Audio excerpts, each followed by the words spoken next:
Hey, it's Lindsay from Buy, Sell, Love Durham. Thanks for tuning into my weekly video. Now, these videos are all real estate based, feet on the ground. I've been doing this for 39 years, so you can rest assured the content is all stuff that you can use on a daily basis if you're planning on buying or selling real estate.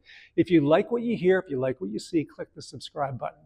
Now, today's video is about interviewing agents if you're planning on selling your house. And it came from a conversation I had with the seller last week. They had told us they were interviewing 3 different agents, which is a great idea. We were number 2. Number 1 was what that agent had said they were the neighborhood expert. So we'll refer back to that on point 4. So point number 1, if you're interviewing agents, the first question that I would ask is, are you a full-time or are you a part-time agent? Now, it's really easy to kind of gloss around the answer to that question. So really what I would do is dig in and say, are you employed elsewhere? Are you employed full-time or part-time elsewhere? Because it's really important that you are a full-time agent, in my opinion. We lost a deal not too long ago because the listing agent worked at a jail, 12-hour shifts. I had a buyer who wanted to buy their listing. They got tired of waiting 12 hours for the shift to be over so we could do some negotiations, and they bought something else. So the seller lost out on that deal. Number 2, are you a broker or are you a sales representative? The difference is just purely education. I've been a broker for 20 some odd years. And when you sit down with a broker, you're just getting more experience and more education brought to the table. Number 3, where's your office located? If I go to my computer right now, I have about 5,000 leads of buyers who've approached me looking for stuff that I had listed for sale and didn't buy it. What we do is we take these leads and we try to match them up with the new listings we've got.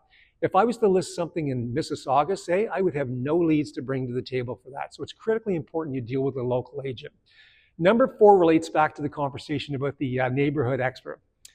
We have something called the Top 100, and I am a member of Toronto Real Estate Board and CLAR, the Central Lake Ontario Real Estate Board as well. And our board really, we track from Pickering to Belleville and north of the lake to Peterborough.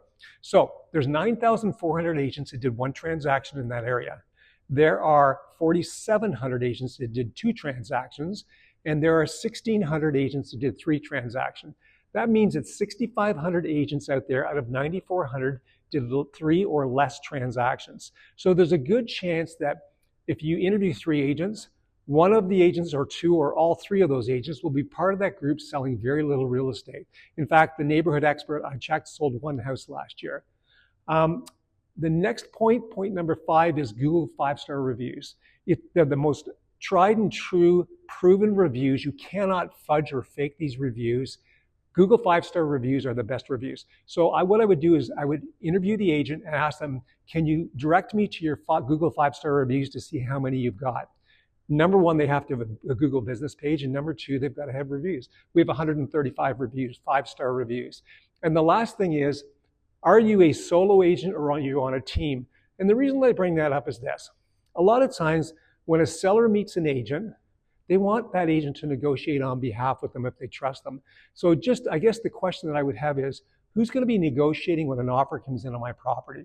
Is it going to be you or someone else?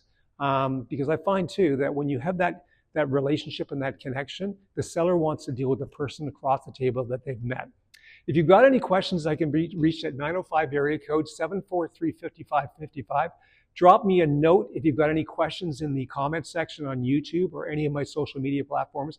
I look forward to talking to you next week.